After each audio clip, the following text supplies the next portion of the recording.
Hello sir, कैसे हैं आप? I am good, I am good. Sir, जैसे कि आजकल ये घटना काफ़ी चर्चा पे है, आपने भी सुनी होगी। ये इटावा के एक गांव की है, जो ब्राह्मणों का गांव माना जाता है। यहाँ की ये है कि यहाँ पे दो लोग आए थे कथा पढ़ने, भागवत कथा।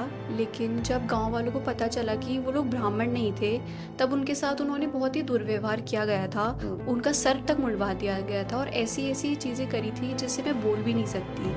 तो सर, मेरा सवाल ये है कि क्या कथा पढ़ना केवल ब्राह्मणों का ही अधिकार है? क्या आपको लगता है कि आज भी भारत में जाति के अधिकार पर भेदभाव मौजूद है? यस, बड़ा ही दुखद घटनाक्रम है जो अभी हालिया घटनाक्रम है। बहुत ही रिसेंटली ही हुआ है, मैंने भी देखा था न्यूज़ में भी, और सुन के पढ़ के बहुत ही मतलब बहुत बुरा लगा।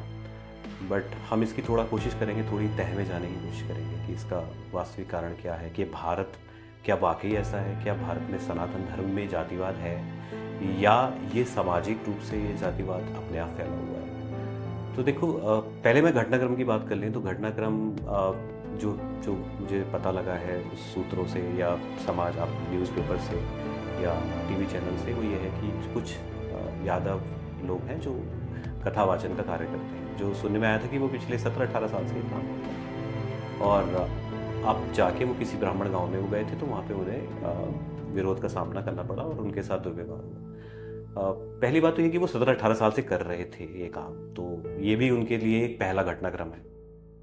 तो ये यानी कि 17-18 साल से लोग एक्सेप्ट कर रहे थे।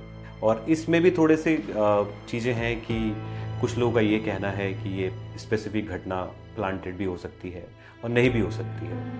हम इस बात में बात नहीं करेंगे कि ये स्पेसिफिक घटना प्लांटेड थी या नहीं थी। अगर हम बात करें कि जातिवाद की, तो यस, भारत कहने को आज चौथी अर्थव्यवस्था या पांचवी अर्थव्यवस्था बनने की कगार पे है या बन चुका है। और विश्वगुरु तो लोग बोलते ही हैं कि विश्वगुरु है और कभी शायद इतिहास में रहा भी है और आगे शायद बनने की राह पे है। ऐसी घटनाक्रम, हालिया घटनाक्रम देख के ये सब चीज़ें सपना टूटता हुआ सा नज़र आता है। जातिवाद का जो जहर है, जो आई थिंक भारत अभी भी फंसा हुआ है। अब इसके मूल कारणों पे बात कर लेते हैं कि मूल कारण क्या सनातन धर्म से ये जातिवाद आ रहा है। सनातन धर्म में आपको पता है कि दो तरीके के ग्रंथ होते हैं, एक स्मृति और श्रुति।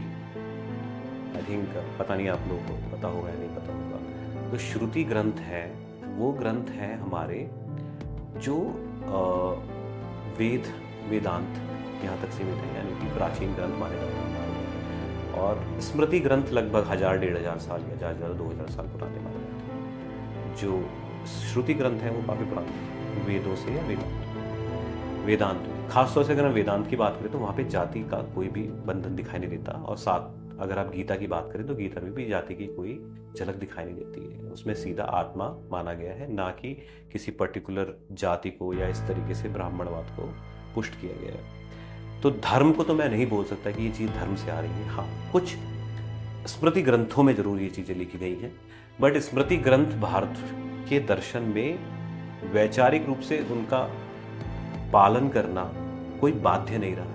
अगर हम खासतौर से मनुस्मृति की बात करें, कुछ लोग मनुस्मृति का बार बार एग्जाम्पल देते हैं कि मनुस्मृति में ये सब लिखा, हाँ लिखा है, कुछ चीज़ें उस कालखंड के आधार पर लिखी गई होंगी, बट कभी भी मनुस्मृति में ये भी नहीं लिखा है कि इनको पालन करना पूरी तरीके से अनिवार्य है। ये चीज़ें आज भी आपको करनी ही करनी है। तो वहाँ से ये चीज़ें आ रही हो सकती हैं। तो बट दुख की बात क्या है कि भारतीय समाज आज भी जिस धर्म को पालन करता है वो खास तौर से लोक धर्म है। धर्म का मूल स्वरूप नहीं है। लोक धर्म वही जो स्मृति ग्रंथों से खास तौर से आ रहा है। मैं कोई डीप तो नहीं जा रहा हूँ, नहीं नहीं सर। समझ आ रही है ना? हाँ सर। हाँ, तो ज़्यादातर क्या है कि श्रुति ग्रंथों को भारत दर्शन में बुला दिया गया और स्मृति ग्रंथों को ही प्रचलन में रहे। रामायण महाभारत, और रामायण महाभारत को भी अगर आप मूलतः अगर आपने वेदांत या अपने श्रुति ग्रंथ पहले पढ़े होंगे तो उनको अलग तरीके से आप देखेंगे।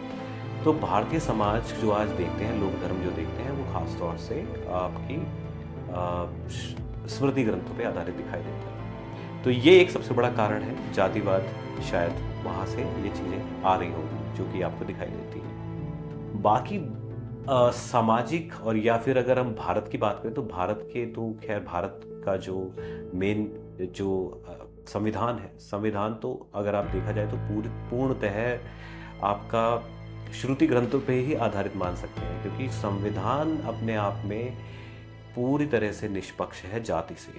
जाति बंधन और धर्म का बंधन संविधान में दिखाई नहीं देता। तो इसलिए ये कहना कि भारतीय दर्शन में ऐसा कुछ है, क्योंकि भारतीय दर्शन से संविधान का जन्म हुआ है, तो भारतीय दर्शन को तो आप दोष दे ही नहीं सकते हो। सामाजिक कुरीतियां या कुछ खास ग्रंथों को जरूर आप दोष दे सकते हो, जिनका आज की डेट में कोई पालन करना कोई अनिवार्य नहीं रह गया है। और अगर हम स्पेसिफिकली इस घटना की बात करें तो और आपके लिए एक चीज बात करें, आई थिंक आपने बताया कि वो यादव थे, हाँ सर। और भगवान श्री कृष्ण कौन थे?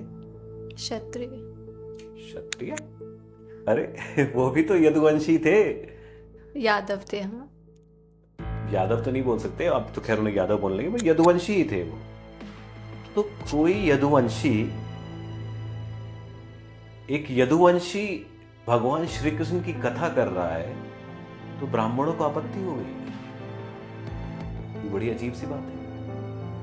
क्या यदुवंशी अपने वंश के, जिसमें अगर कहने की, अगर आप ये एक धरातल के स्तर की बात करें, छोटे लेवल की बात करें, तो मैं इस तरीके से भी कह सकता हूँ कि मतलब यदुवंशी भगवान श्री कृष्ण और यादव कहे जाते हैं कि उनके वंश मतलब वंश के हैं, तो वो अपने भगवान श्री कृष्ण की बात नहीं कर सकते। ऑल्दो भगवान श्री कृष्ण तो सनातन धर्म में सभी के हैं, बट मैं एक फिर भी समझाने के लिए बात कर रहा हूँ, ब्राह्मणों के लिए एक तर्क दे रहा हूँ ये वाली बात। और एक चीज़ ये भी है कि हम ये पूरी तरीके से भी नहीं कह सकते कि ये चीज़ होती आ रही है, हमेशा हुई भी है, क्योंकि वो कथा तो बहुत दिनों से कर रहे हैं, 17-18 साल से कर रहे हैं। ये घटना हालिया क्रम में अभी हुई है, तो हो सकता है इसके कुछ राजनीतिक कारण भी हो सकते हैं, कोई ज़रूरी नहीं। बट अगर ऐसा है, वाकई उन्हें इस तरीके से किया गया ह्यूमिलेट, तो ये बहुत ही दुखद है। और अगेन भारत को अपने मूल धर्म ग्रंथों पे लौटने की ज़रूरत है, श्रुति ग्रंथों को पढ़ने की ज़रूरत है, और समाज को चेतना की ज़रूरत है। जब तक ये चीज़ नहीं होगी तब तक मुझे नहीं लगता है कि जागृति आ सकती है। नहीं तो आप ज़्यादातर लोक धर्म अपनी पैर पसार रहा है और बढ़ता चला जा रहा है। धार्मिक कर्मकांड और जाति, आप उसको विकृत रूप में, आप ऐसी ऐसी घटनाएं आपके सामने आती रहती है। I hope I have cleared your answer.